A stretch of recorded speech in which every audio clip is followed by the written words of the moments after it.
This spring, a few of my friends from America visited Japan for the first time, and I had the pleasure of being their tour guide for a week.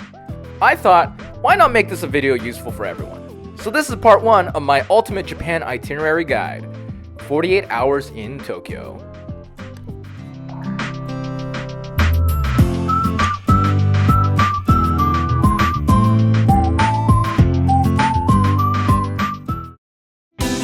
We arrive at Narita Airport, and when you're there, make sure you take pictures with all the Nintendo characters present there, cause it's a cool experience getting into Japan. Then, we get on the bus and we head towards our first destination, downtown Tokyo, and of course, Tokyo Station. Tokyo Station is the perfect first destination for tourists, cause not only you need to come here for transportation, there are many cute shops, like the Kirby Cafe that was way too crowded for me to go in. I made a video about the one in Osaka, so check that out as well. And also, you can enjoy the beautiful architecture of the station itself.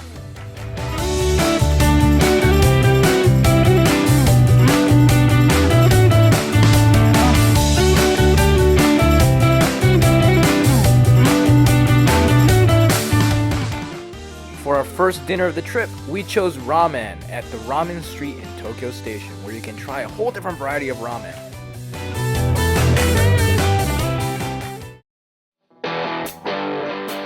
Our next stop was Shibuya, known for having the busiest crossing in the world, and as well as the Hachi statue, commemorating a loyal dog that waited every day for his owner to return at the station, even after the owner's death.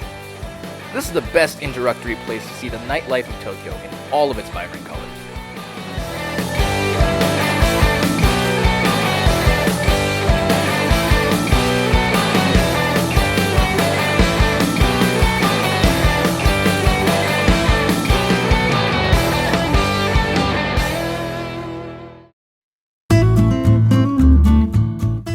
We are beginning our first full day in Japan, and breakfast brings us to Hoshino Kohi, which offers free fluffy pancakes for every coffee ordered. After that, off we go on our train to the first destination of the day.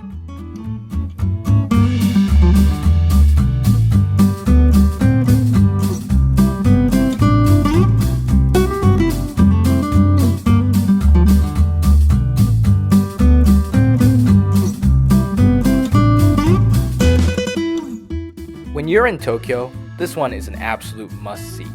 Senso-ji Temple in Osaka, probably the most well-known tourist destination in Tokyo, is a place that offers a blend of Japanese traditionalism mixed in with the modern cityscape that surrounds it.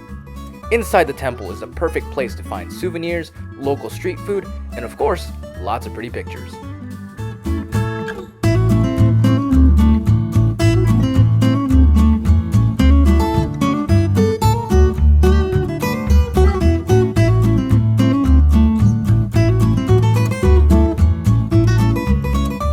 While you're there, make sure you don't miss the cute food stands and restaurants in the area, because they offer an additional festive feel to the location.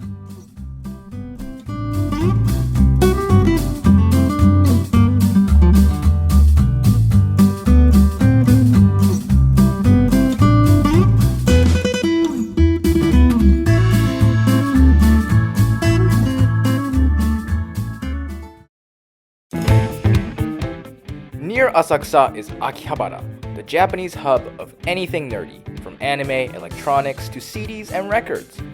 Here we went to a massive arcade and played some Japanese games, which I think is a must-do in Japan. This drum game is one that I recommend the most. It's fun, it's easy, and it's so very Japanese. And of course, you can't ignore crane games, but prepare to drop a decent amount of money if you actually want to win something on these.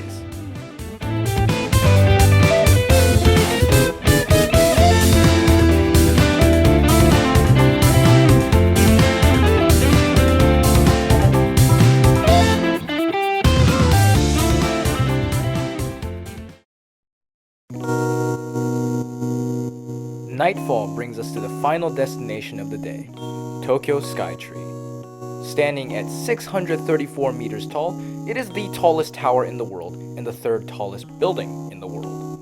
And so, if you want to see the night view of Tokyo, this is the place to go. You go up there and see it higher than anyone else can.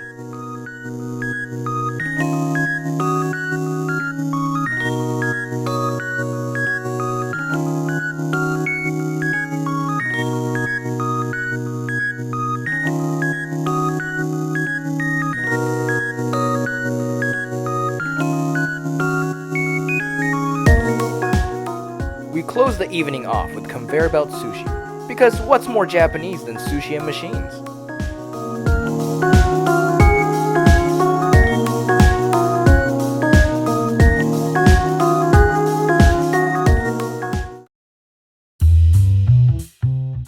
We woke up early the next morning to head to Tsukiji Market. Tsukiji Market used to be the largest fish market in Japan. However, it moved to Toyosu a few years back. What matters though is that the outside market, what's meant for normal people like us and people who are not in the fish industry, is still very much well active around the area. So you can still get a feel of the area, enjoy some seafood, meats, vegetables, fruits, you name it, it's there.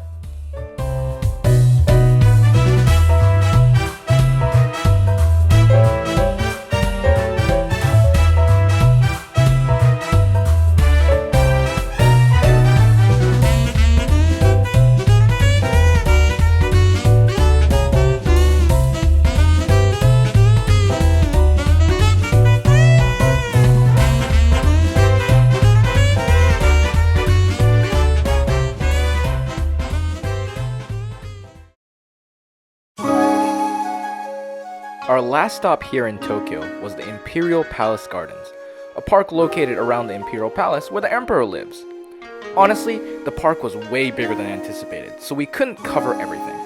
But we were able to see the beautiful Japanese gardens, as well as the remains of Edo Castle, which stood until 1868.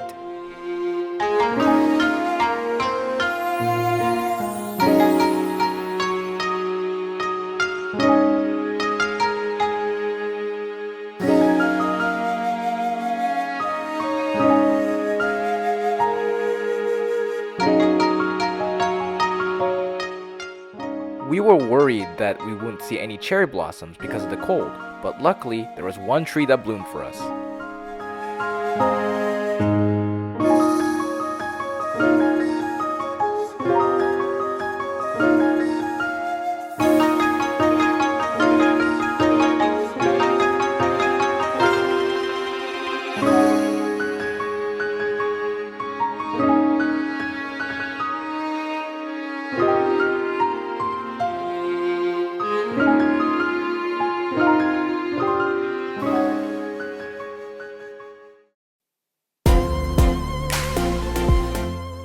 We head back to Tokyo Station to board the bullet train that will take us to Osaka.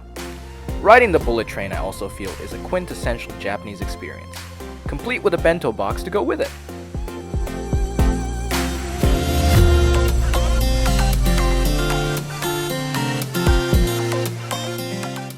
This wraps up our 48 hours in Tokyo. Next up for part 2 will be a 5-day guide of Kansai. If you like this video, make sure to subscribe, and as always, I'll see you in the next one.